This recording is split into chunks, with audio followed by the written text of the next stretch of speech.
it's time to sit back and relax with your favorite drink. And listen.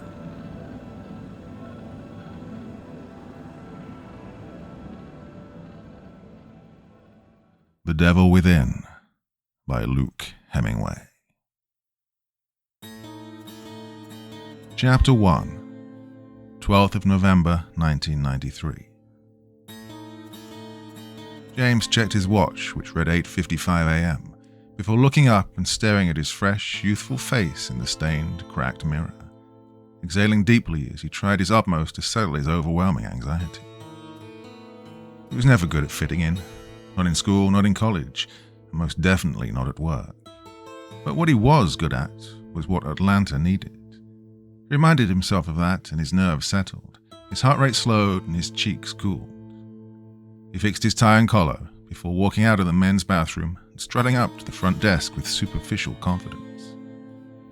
The tired receptionist, eroded by the daily sexism and misogyny, obnoxiously continued typing on her computer rather than opting to give him the time of day. James nervously pondered on how to gain her attention without making an enemy on day one. I'm sorry to bother you, Jane, James said, as politely as could be, peeking at her name badge hanging from her lanyard.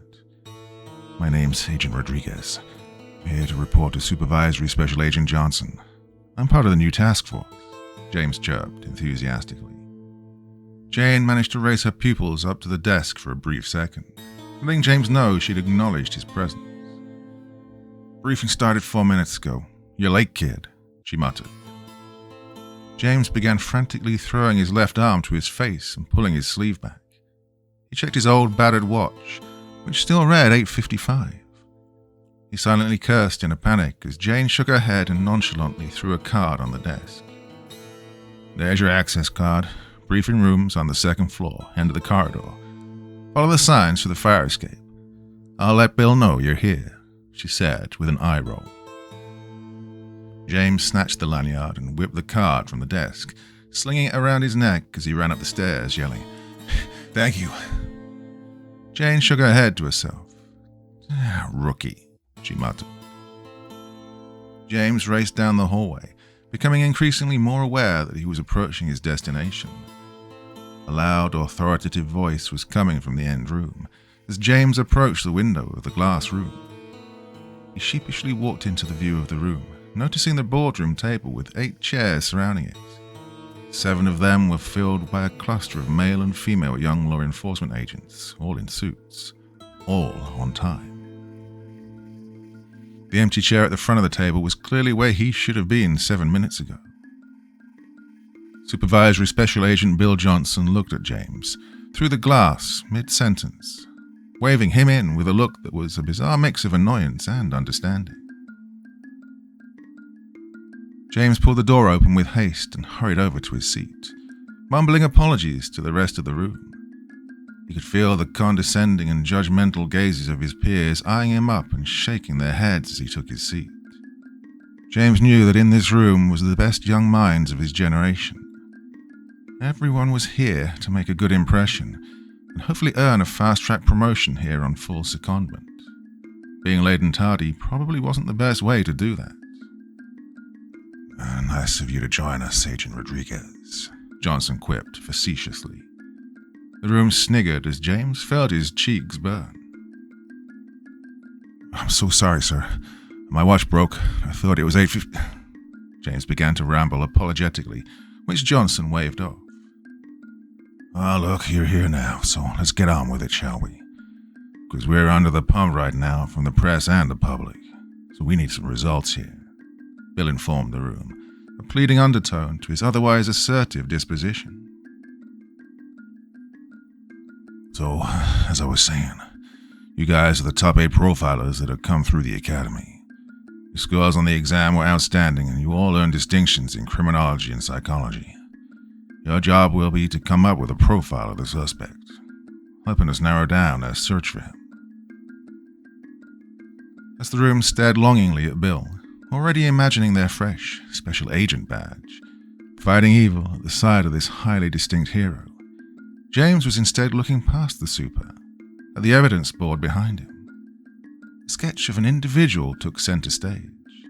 Sunglasses, sharp cheekbones, and a firm jawline framed the unsub's face, as a baseball cap covered what looked like wavy short hair. The image was surrounded by haunting photos of what this mystery individual had committed during his short reign of terror. So, while we'll be going over all 3 victims today, we need to start with this. A 4th victim was discovered today, so please open your case files and get our heads together, Bill commanded. The room obeyed, and Bill continued. 2 weeks ago, Brett Aspinall, a 15-year-old runaway, was reported missing by his mother. He'd apparently stormed out of the house after a domestic at home. We brought the stepdad in for questioning as he had a history of violence, and there were concerns from child welfare after reports by Brett's teachers regarding unexplained bruises on the boy's face and wrists. But, an investigation was conducted by the CPS, and the mother explained that Brett was an underage drinker, stealing money and begging strangers to buy him alcohol, thus writing his injuries off as intoxicated accidents, and the allegations of those of a messed-up teenager coming to terms with the absence of his biological father. As far as the investigation goes into his disappearance, the mother once again vouched for the stepdad. She provided an alibi for him. The idea was toyed with that she was gullible, or even coerced by him, but in the early hours of this morning, Johnson let out a great sigh, already haunted by the knowledge of what was to come in those papers. We found Brett's body, and it's clear he's victim number 4. That we know of, anyway. The super looked over his shoulder at the board, pinned with the only eyewitness sketch, photos of mutilated bodies, and crime scene images as James and everyone else all turned the page in the file. Bill Johnson's voice commentated over the top of the agents as they all exhaled with disgust at the contents of the file. Well, except James. As they read what had happened to this poor kid, Bill ominously told them, "I can guarantee you that after today, some of you will go home and decide that this isn't for you." Chapter 2, 29th of October, 1993. The car pulls slowly into the dimly lit car park, surrounded by a coastline of various storefronts. Most of them closed, such as the pharmacy, the pet store, and the opticians. But the liquor store was open 24 hours a day. The car pulled up in an empty space, and the man exited the vehicle. The man inhaled a fresh intake of the cool night air as he walked with a spring in his step towards the storefront, feeling the energy he'd yearned for the last few weeks. He was liberated and able to have his fun now. Tonight was the night. He placed his car keys back into his trouser pocket and walked inconspicuously toward the entrance, just as a young voice captured his attention. "Come on, sir, please, be cool," the young boy pleaded, waving a $10 bill in the direction of a disinterested male who waved off his request with an annoyed scoff. The young boy threw his hands down by his side and slumped back against the wall, looking up at the dark night in defeat.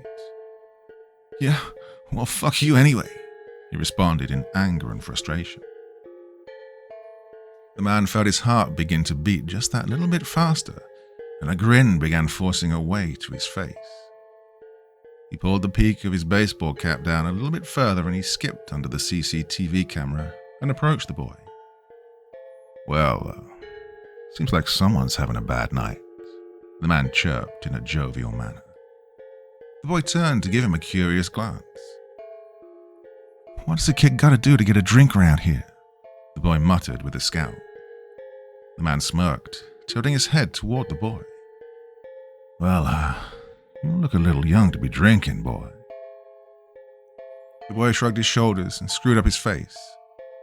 "Well, you'd want to drink too if you had my life," he sulked. And the man chuckled. "Well, I could get it for you if you want. What is it that you want to drink? Wouldn't want you dealing with whatever's going on sober now, would I?" the man asked with a sarcastic and superficial concern. Suddenly the boy's demeanor went from hunched over to wide-eyed enthusiasm. He danced over to the man and handed out the $10 bill, begging him to take it with his eyes. "Yeah, please, sir. Just want a six-pack. Don't care what, the boy asserted with a hopeful expression.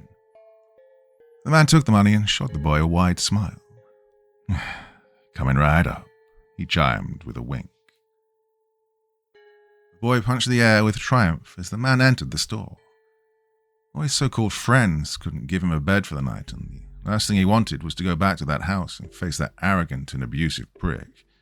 So if he was roughing it, then he didn't want to sleep on a park bench without some booze to numb his cold bones. He didn't regret stealing the money from that stupid cow's purse before he left. She should have defended him, but no, she took that bastard's side as per. The man returned from the store, no booze in hand. He had an apologetic look on his face as he handed back the $10 bill. The boy accepted it with confusion and disappointment. "What happened? Where's my beer?" he demanded to know. The man shook his head sheepishly. They must have seen us talking. They knew I was buying it for you. Sorry, kid." The boy accepted defeat and asked the man if he had a quarter to call his mum. The man reached into his pocket and handed the coin to the boy. "Well, hope you sought things out, kid," the man stated before turning his back on the boy and walking back to his car, listening to the kid curse and admit defeat with a sinister grin on his face. As the sound of the boy hesitantly lifting the nearby payphone off its hook and slowly punching in the keys for his house, the man waited for the perfect moment until he played his hand. He turned back to face the young teen. I've got beers," he suggested enticingly, catching the boy's attention. The boy looked up at the man with a curious puzzlement.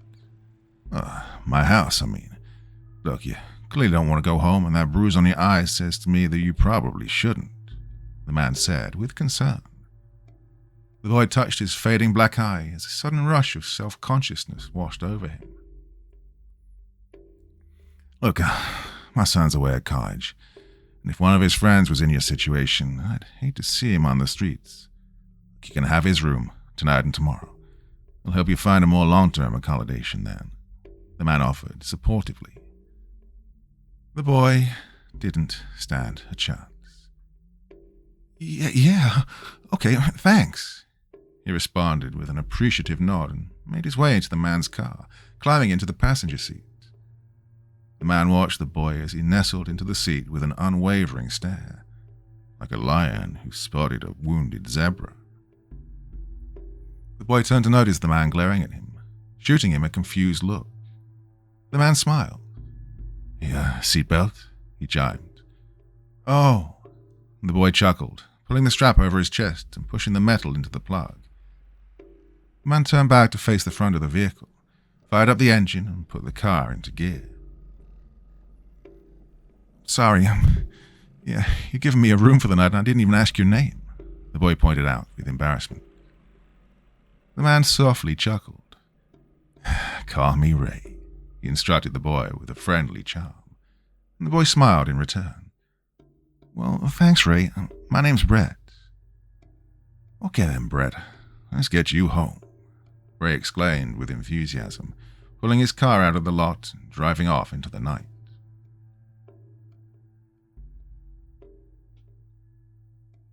Chapter 3. Brett let his bag of random clothing that he'd thrown together in a few anger-fueled minutes slip from his shoulder and hit the carpet next to the couch. He slumped onto the soft, cord upholstery and looked around the cozy living room, pleased with how he'd managed to land on his feet. "Well, you drive a bit far for a drink, don't you, Ray?" Brett quipped. Ray closed the door behind them, making sure his body obscured Brett's view of him locking the door and pocketing the key. He turned around quickly and clapped his hands together. "Yeah, well, it's overly expensive around here." "All right, you make yourself comfortable and I'll get us a drink," Ray suggested. "Then you can tell me about how you ended up on a street corner at 10:30 at night." Brett nodded and smiled at Ray, feeling comforted by his supportive nature. Ray made his way into the corner of the room, switching on the radio, carefully selecting a cassette from the rack and inserting it into the machine. He caressed the play button and allowed the soft tune of "Don't You Forget About Me" by Simple Minds to wash over the house. Ray waltzed into the kitchen and took 2 beers from the fridge, placing them on the counter and cracking open the cans. He opened the drawer nearest to him and lifted the cutlery tray. A small sealer bag of blue pills looked up at Ray, much to his growing giddiness. He took out 4 onto the counter and began crushing them with a rolling pin, periodically glancing to make sure he didn't have an audience. Much to his glee, Rhett was busy taking off his jacket and placing it into his bag. Ray pinched the now blue and white powder and sprinkled it into one of the cans, gave it a swirl and skipped back into the living room. Rhett reached out with welcoming hands and accepted the beer from Ray, before drinking it like a thirsty man in the desert, much to Ray's delight. Brett gasped with relief. I needed that, he added as Ray took a seat next to him. So, want to tell me about what's brought you here? Ray inquired, sitting back into the couch and taking a swig of his own beverage. My mom, ever since my dad left her, she's not been the same. She got shacked up with the first prick who showed her any attention. He's a drinker and a dick. Smacks her around. Smacks me around even more. She says she's going to leave him, but never does, Brett informed him, hanging his head in disappointment.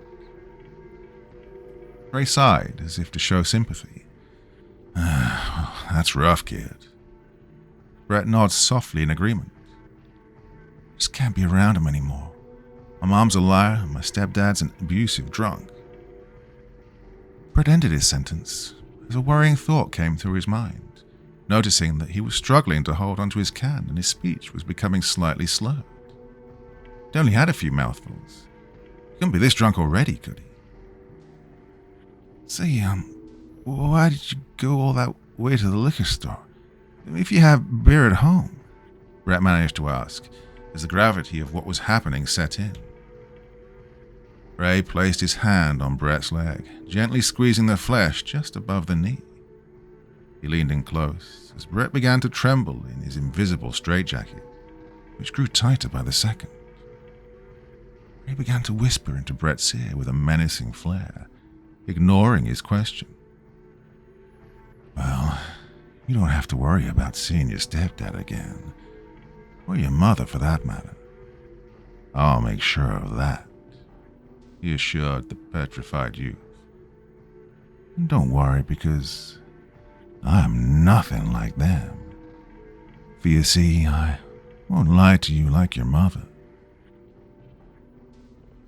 Brett couldn't hold the can any longer and it fell to the ground, spilling the tainted alcohol all over the beige carpet. He tried to run, but he felt like he weighed a ton. He was trapped in his own body. Ray looked into the teary eyes of his helpless victim.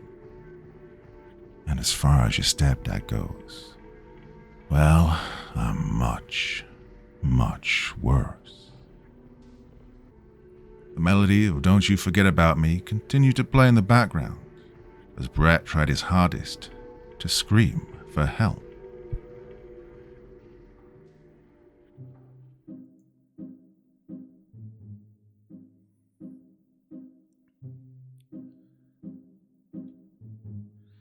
So there you go, my dear friends, a little teaser into the continuing universe expansion of the Robert Cassidy and James Rodriguez universe. Have to say I'm ready to keep going with this one. I hope that's enticed you, like I said. Just a short 20-minute beginning, but Mr. Luke Hemingway has promised me there's lots more to come, so I'm really glad to be working with him again on the continuation of this story and the ever-expanding universe. So, yep, that's more's going to be coming very soon, I hope.